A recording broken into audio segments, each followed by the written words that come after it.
My name is Brian Aseli. I go by the moniker most bankable host for reasons known to myself. I can share if you ask me.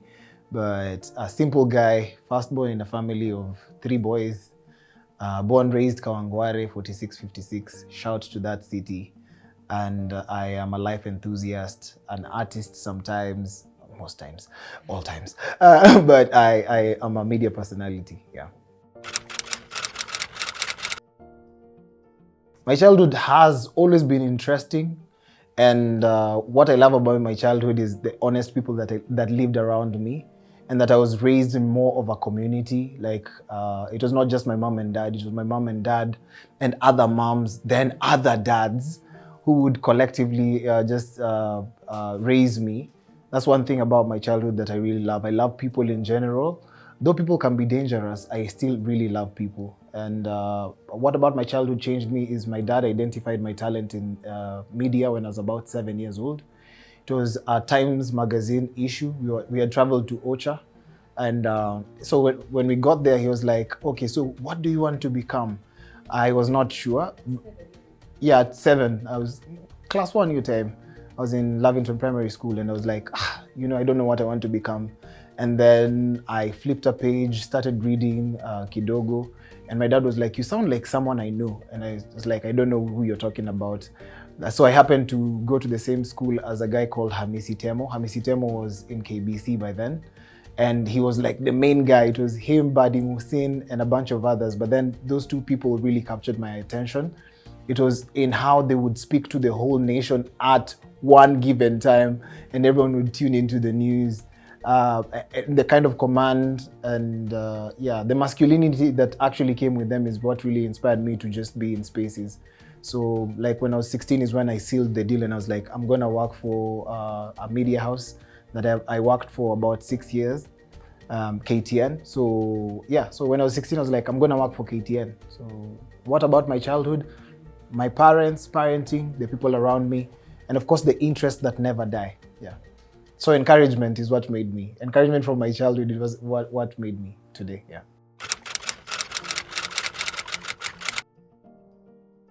100%. So my education has been very interesting. I'm one of those guys who would not skip school for nothing.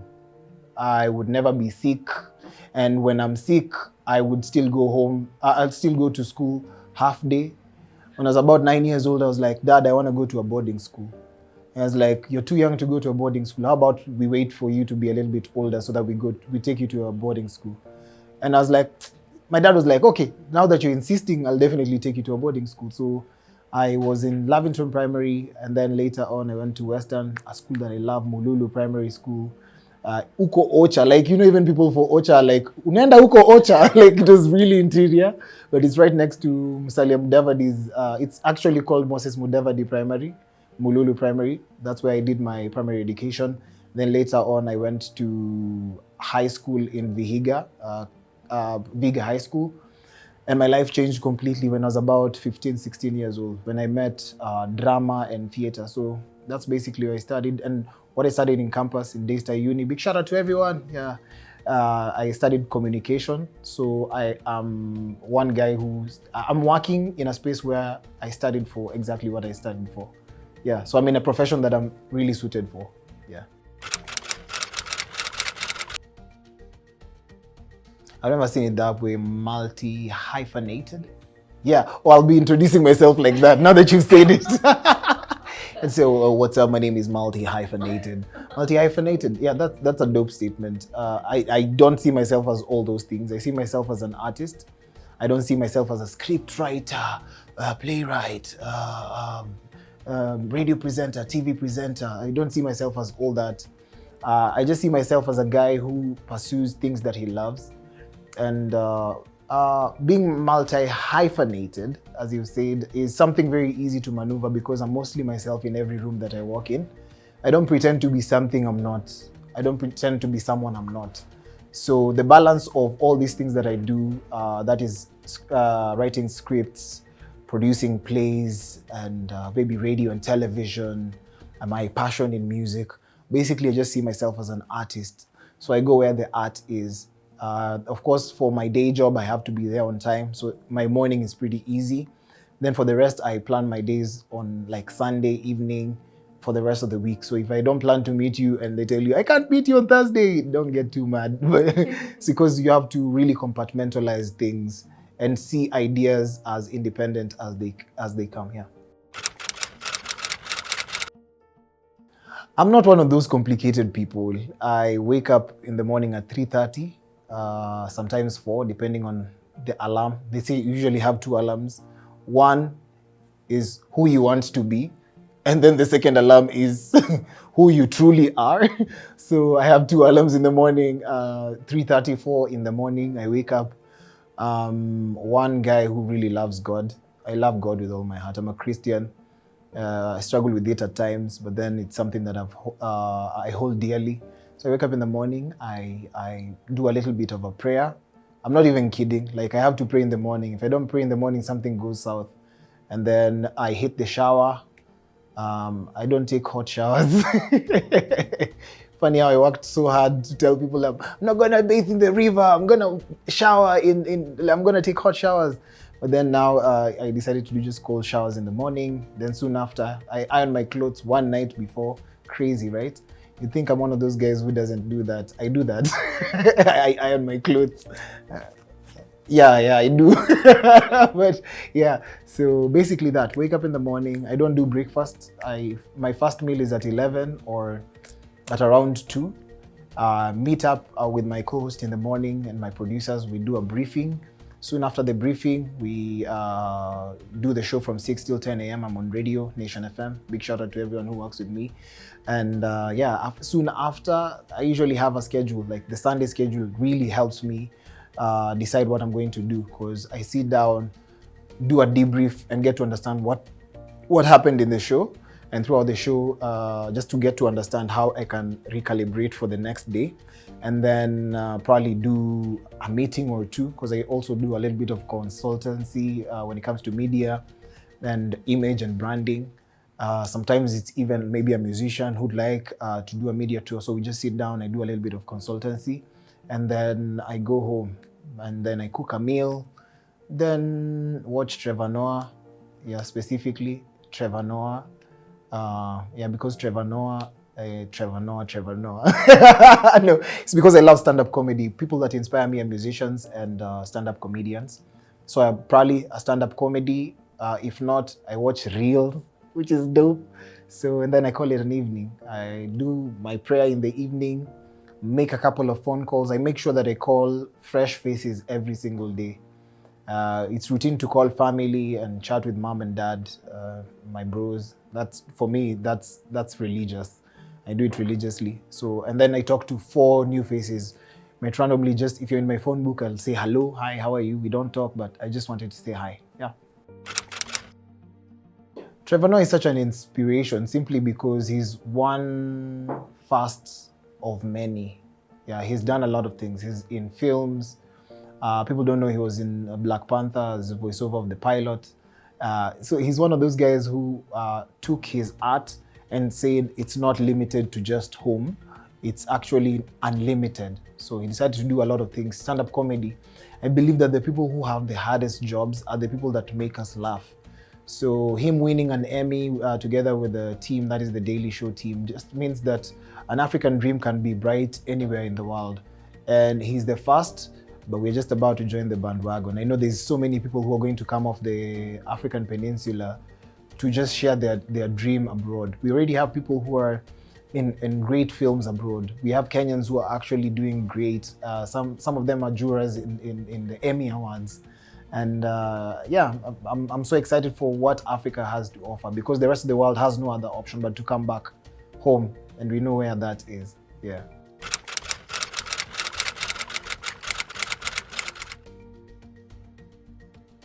So journalism, for what it is basically telling other people's stories, capturing truth, being unbiased, and of course focusing on just human interest stories, and also just being open enough and fair enough to tell stories as they are. The true job of journalism is to protect the masses from anything that comes towards them or off them, and a proper representation of the people and culture that comes with that.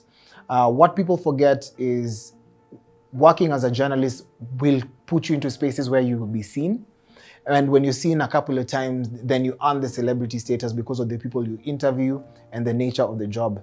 And because you're seen by masses because of the mass consumption, then they consider you a celebrity. Now, your life stops being ordinary soon after because they know, one, this is a person who truly represents who we are, our interests. That's why you'll find like investigative journalists in this country who are macho guys. They were really known and loved simply because they were telling the truth. But we end up getting a bloodline in between the job and now what comes with it. So people start concentrating on what comes with it. But it's equally a survival tactic. When you sign up for journalism and media and you're in public, then you sign up for the life in public. You become a public figure. So being a public figure, of course, it looks like you're a celebrity and people want to dress up like it, live like it, drive like it. Personally, I've never had pressure because I love people. And even when I'm given like the high seat, I prefer sitting, taking a back seat and just sitting with people, mingling with people. I've never had pressure to be a celebrity because that's not what I signed up for. If it happens, that's pure accident because the people I look up to are celebrities because of their work. So I mostly concentrate on my work. So no pressure to become a celebrity, no pressure to become a public figure. I just love my job. I just want to be on radio. I just want to be on TV, represent people, interact with thoughts. Because I'm not a know-it-all, I interact with thoughts. Sometimes I'm wrong, sometimes I'm right, but mostly I'm a student. So I'm willing to learn. Challenges are so many. If I tie them to who I am, comparison is one of them. You'd find you being compared by any other person who's doing a show or any other person who's been in the business before you. Give you an example. I would do a show, an entertainment show called Youth Cafe. It was a pop culture story. And they would definitely jump in and compare me. Show yako ibambi kama ya Willis. Let her dancers. Let us. So you tend to ask yourself, does the audience not like variety? And someone like Willis has been in the business longer than I have. He made his mistakes maybe in the first few years, and then he's figured himself out. Now, my job is not to figure myself out to become Willis Raburu. My job is to figure myself out and become the best version of Brian Aseli, because it's not a competition. This cake is too big for all of us to share. So I've never found myself in a space where I see the need to compare. I have icons that I love in the business that I've followed for so many years, and I respect them. And I usually feel like it's appropriate to just be who you are. So comparison is one of the challenges that most people usually go through. Another thing is FOMO, fear of missing out. You see how a bunch of celebrities and media guys have been invited to a concert or a show, and then you're not there, and then your friends are like, yeah, you were not called for the launch of Sijui Nini, and then it starts eating you up. But for the longest time, I've never had FOMO. Like, I don't know, it's not a syndrome that I have, and I don't easily get starstruck. So, not to mean that I don't love my people. Like, sometimes I usually want to meet my icons, and then on meeting them, I'm like, yeah, what's up? You good? Okay, fine. So far, like this year, I met Mr. Lenny, and to some people, they'll be like, umseni artist wa kitambo. But to me, he's a true icon because I was really interested in the kind of music he was doing and vocal prowess. As in musically, when I listen to this guy, I'm like, there is no male vocalist that can do it like he does. And at a time like he did it, there was no social media, and they were still popping, and they would do trips to South Africa and stuff like that. Those are the people I really admired. So there's fear of missing out is one challenge that most of the journalists usually go through, or if guys in the media business. Yeah, and then of course, forcing issues. I don't know how to say that, but we always want to force our lives to look exactly like the people we interview. So you interview multimillionaires, and suddenly, with your paycheck, you feel like I should be living in, or I should move to, so that people don't say. We are a result of people will say. And if you remove that alone, it'll make you focus even more. And soon after, even as you start living that high life, it'll be like living your normal life. So it's in the work still. So those are the three things that I would point out. We often live beyond our pay grade. That is a challenge that people usually have, and they want to fit into a particular social class. Maybe FOMO, and then Yeah, that's just it. But it's in human nature as well. So it's not only in our field. Yeah.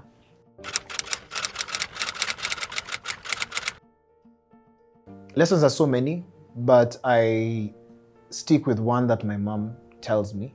She told me when I was about 8, 9, 10. She says it's simple. I never understood it from a deeper sense of meaning, but be yourself. And it ties on to one of my favorite songs. It says Sting. He says in I'm an Englishman in New York. He says, "Be yourself, no matter what they say." So be yourself, no matter what they say. Oh, I'm an alien. That song. So he says that, and being yourself is one of the easiest things to do. You don't have to pretend. You don't have to copy paste. You don't have to go with the flow, because when you're going with the flow, you don't know who started the flow. It's only the person leading the flow that understands what's really going on. Yeah.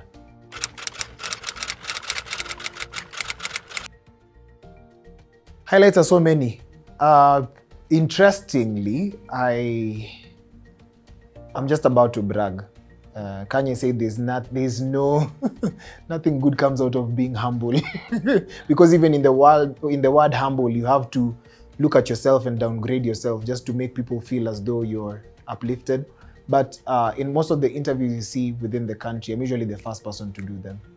Yeah, like all these Kenyan, Nigerian artists in Kenya. I'm usually the first person to actually do them, or even just have like a meeting. Yeah, so highlights in my career is I get to chill with celebrities way before they perform, some before they even blow out. I remember when I had an interview with Ira Star just 1 year before she blew out completely. That was one of my highlights. Mr. Easy was also a highlight. And he's very, very, for a billionaire, that guy is very humble. So my interaction with just all-round great people who are humble, not humble in that way, in the true definition of the dictionary meaning of humble, is just grounded people. I think grounded is the right word to use. So I met really so many grounded people. So that would be my highlight. And of course, interviewing John C. Okumu was my highlight, simply because everything that he did, I followed. And I met him and he was still awesome.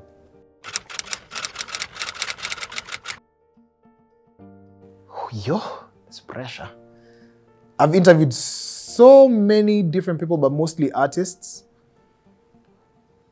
Most eye-opening thing about all the people that I interview is you must do it yourself. Nobody's coming to save you. You have to do it yourself. Do it yourself. Do it yourself. That's the most eye-opening statement from everyone that I've interviewed. I have a list of people I've interviewed. I keep forgetting every time the question comes through. But yeah, it's just been exciting to get to talk to individuals who are honest to themselves, and they are not the brand we see. They're not the PR we see. They are actually ordinary human people. To me, the more humane you are, the more honest you are to yourself, that cuts it for me. Yeah. If I could go back through my entire journey, I would change nothing. What I would do, I would go back, but now be carefree, because I cared so much what people had to say about, hey, you should be doing it like that. It doesn't sound right. This is what people are doing. Oh, you don't look like so-and-so. Oh, your face is not for TV. Oh, your voice has this rasp that's not going to really help you. Oh, you can't sing. Oh, you can't. Everything that I was told I can't, I'm doing. So if I would go back, I'd just be there slapping hands, like someone gives you, get off my way, get off my way. For anyone who wants to be a journalist right now, you have to understand that the game has changed completely. Be on social media, be on digital media. Instead of studying the old radio and TV, I'd rather you do data journalism. I'd rather you sit down and read actual books. There's the internet and its effect on us, but I'd also tell these journalists to understand that the world is a script being written by higher powers. What we see every day in the news is a result of some closed meetings.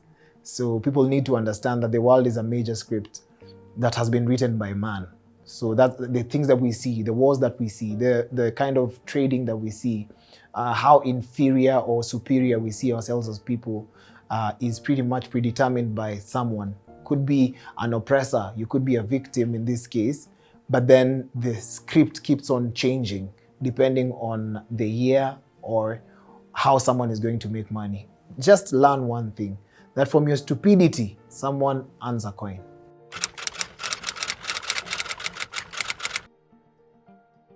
To me, relevance is a choice.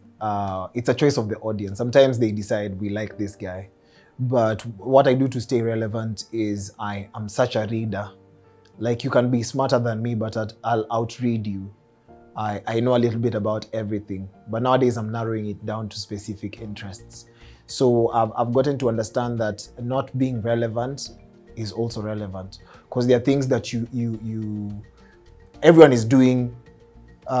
Make me swim, make me water. You don't have to all be water, because we need land for water to make sense. So sometimes for you to be relevant is just improving your yesterday into tomorrow. Things called waves usually come and go, and the opportunity to create another wave might find you just being authentic.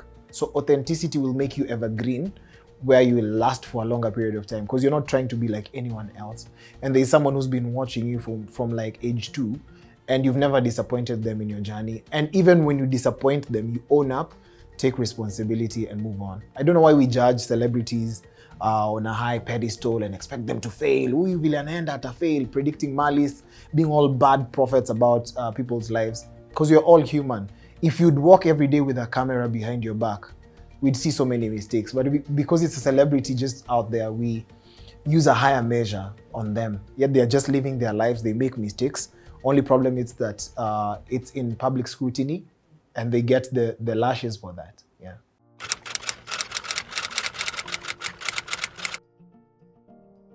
Artificial intelligence is here to stay, has always been, just that we only saw it from a far distance. And now when ChatGPT came is when everyone thinks that ChatGPT is the only artificial intelligence we have. We've been reading traffic for how long? Yeah, so the maps that we have for how long, that's some form of artificial intelligence.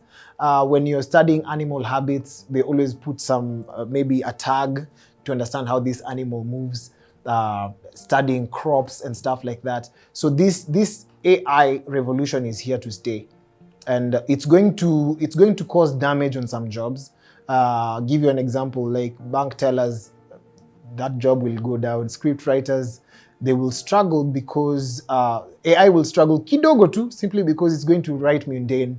The only problem, mundane scripts. But then one thing about AI is that it replicates and it improves. So for those who are not big learners, for those who are not individuals that really would like to conform and change a little bit faster with that, it's going to really affect them. So media houses need to change and find faster ways of adopting, because if you don't adopt or die is usually the phrase. So if you don't adopt, you'll definitely die.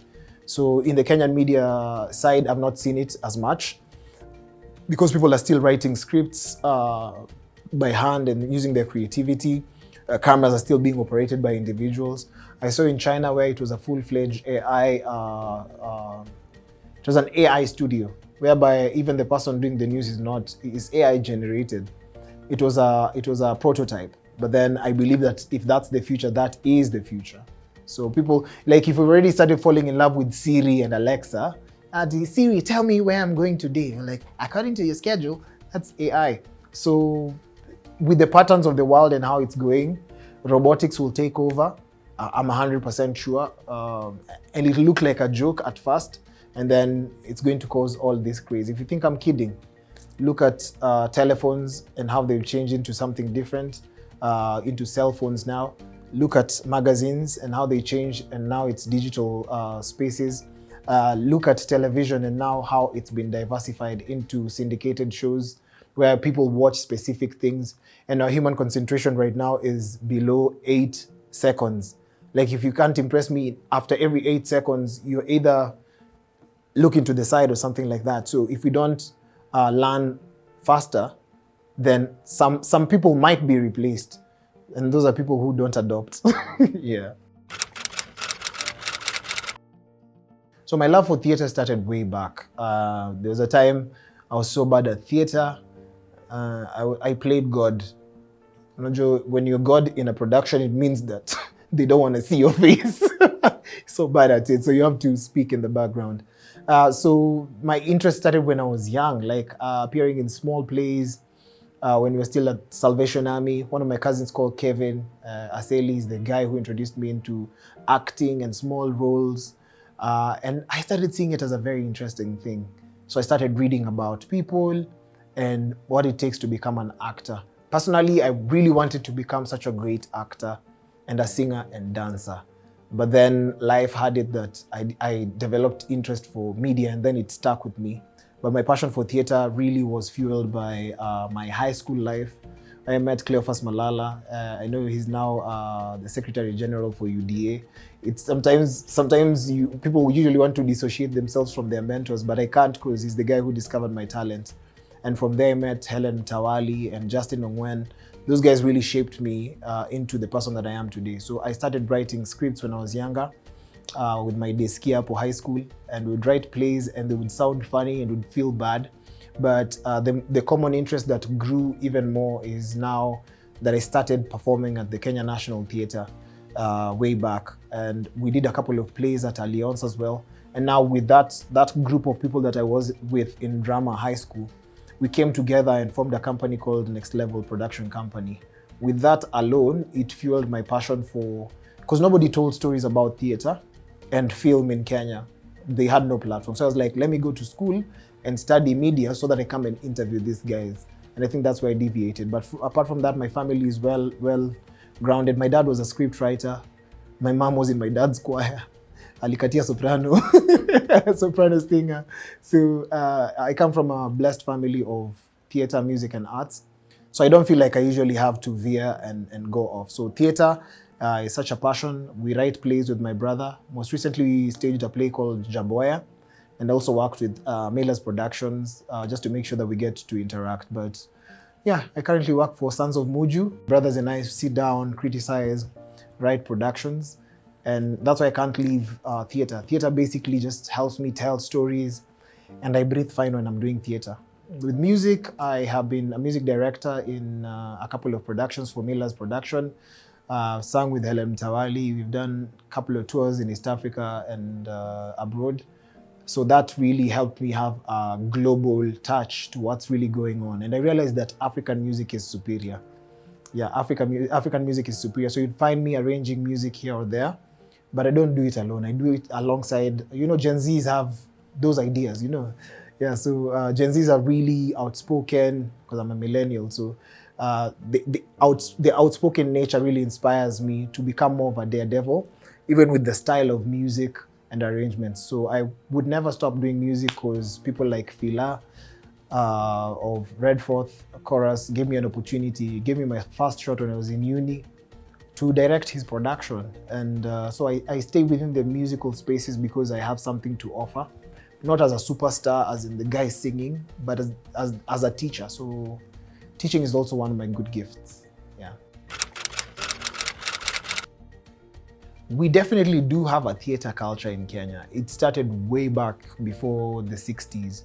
That's when the Kenya National Theatre was built. It was mostly for the British, but of course we had our own productions going. But there is a theatre culture, but it's not well documented.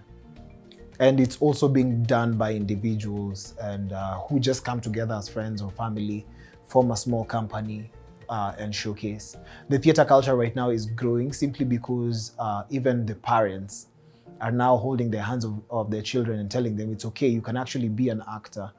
That kind of support is actually helping people get to understand that I can be a media personality, but then go back and actually do productions. A good friend of mine called Mikali really inspired me to go back to theater, simply because she would do a TV show in the morning, and then in the afternoon she's doing her rehearsals.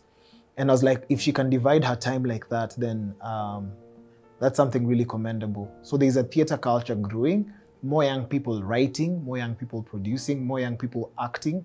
And there's so many young, gifted Kenyan artists. We just need to create an ecosystem whereby people can make money and all these productions can be well distributed, in that we are not only doing it for Kenyans. And I think that's one thing we suffer. We only do things for our peers. Imeshika, imebamba. But then after 3 months, we can't remember your production. And then we don't have productions that are daring, in that they criticize the government, they criticize the global systems, and they question, productions would question the existence of maybe something like global warming. Is it true? Is it fake? Is it it would question something like, why do we always have conferences in Africa and we're not benefiting? Why is it that there is war, and interrogating the whole concept of war? Who's benefiting from war?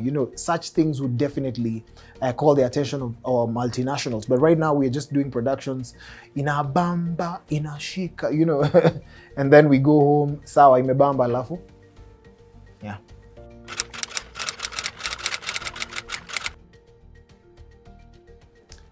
Biggest music right now in the world. Afrobeat. Yeah, that answers the question.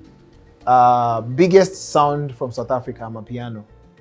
And the adoptions of it is actually electro music, which is actually electronic music, is something that people love in Europe.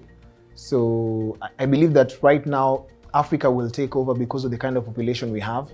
Africa has never been this young, meaning in the next 10, 15 years, Africa will have the purchasing power. The only problem is that we politicize everything. And within our politics, we've not seen it fit to take the arts and actually compartmentalize it and make it an export. Because I was talking to some of my Nigerian friends who are managers for people like Burna Boy, Tiwa, and Wizkid. I was talking to him and I was like, okay, why is it that, how did you do it as the Nigerian people? Like, it's not the Nigerian government that actually enabled us. It's the population, the masses.